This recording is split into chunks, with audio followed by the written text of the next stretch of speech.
Good morning, everyone. Welcome to Rising. Saagar, what are we up to today? We have an amazing show for everybody today. We have Tim Murtaugh over from the Trump campaign. He's going to talk a little bit about impeachment and their own campaign fundraising. We also have Micah Utrecht, I hope I said that right, from Jacobin. He's going to join us to talk a little bit about what's happening down in South America. A lot of interesting new developments there. And then, of course, there's a new Quinnipiac poll. Tulsi Gabbard is surging in New Hampshire. Meanwhile, Kamala Harris, 1%. 1%, not so top tier anymore.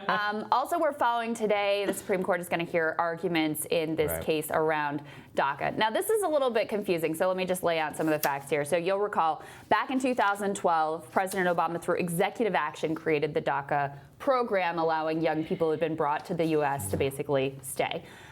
President Trump came into office and overturned that. Now, that should be simple and straightforward. Yes. It was an executive action. This president should have been able to overturn it. But he failed to provide a good justification. That's what lower courts ruled. And for any executive action, you have to at least provide like a plausible explanation.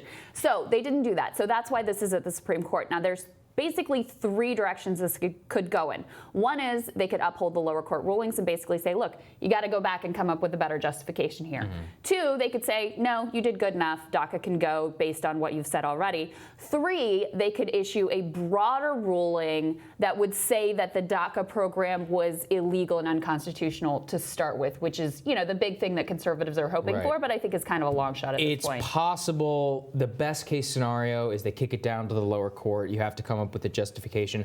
Unlike the census, there's no ticking clock on trying to print things. But this is once again an example of the administration's complete incompetence and how, remember, why did people vote for Donald Trump? For immigration and for trade. Now, on the immigration front, both on the census and now in this particular case, a complete idiocy is the reason that we're even in this situation in the first place. Right. And also, do you know how long the Supreme Court takes to act? It's going to take months. They're only hearing the arguments today. We're not even going to get I don't know when the ruling is coming. I'm going to assume probably in like 10 months or like however it usually works. By that time, we're going to be in the middle of an election. A Democrat could be president, and we're going to get stuck with the DACA program in the first place. I mean, it really is sort of pathetic. And look, the politics of getting rid of DACA are not good. There are a lot of immigration issues that are very sticky and fairly divided.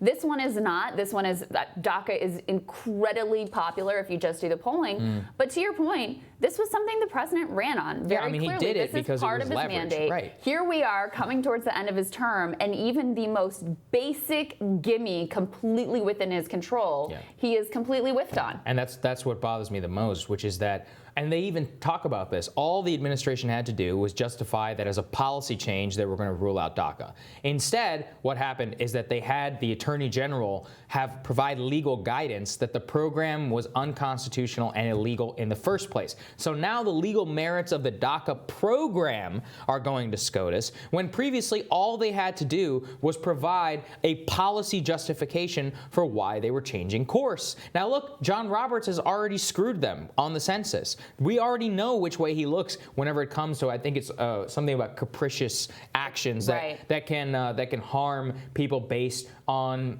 changes within policy or not doing it within the right way. It's like all you had to do was have a semi-competent lawyer, and this would have been fine.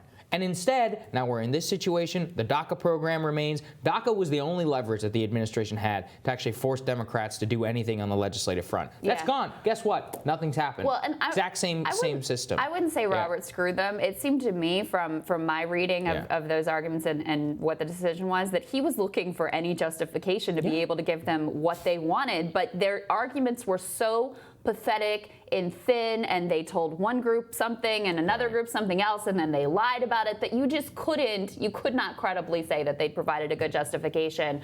On the other hand, I would say Democrats would be much better served to focus on this administration's feckless incompetence than some of the things that they do tend to focus on. So there's that as well. That's the greatest argument against it, right? Which against the administration, which is that you said you're going to do all these things, and now there's no infrastructure reform, there's no immigration reform on trade, which is the one area we have a USMCA. Who knows where the hell things stand right now with China? And that is the main thing that really bothers me, which is that millions of people put their trust in the administration. In order to do this, just competent. All they ask is competence. Right. And they can't even provide that. Right. At the same time, we're getting excerpts out of this book written by the same anonymous op-ed writer. Honestly, I haven't read the whole book yet. I have read the excerpts. The book is not out yet. But honestly, there's not really much new here. No. It basically seems like a rehashing of the same type of stuff that's in the news every day.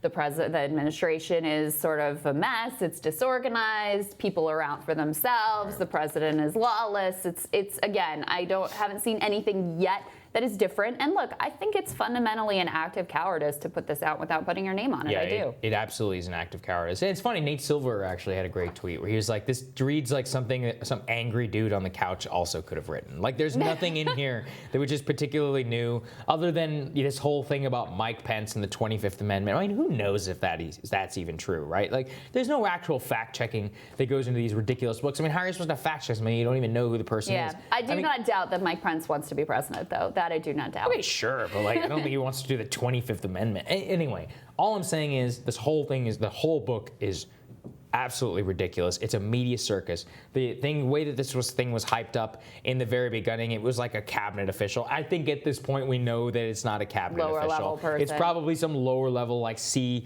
appointee in the EEOB or the EEO, so this executive office building, which is not even in the White House. It's next to the White House. So it's like, it's stupid. Yeah, I don't think this really changes the game. No.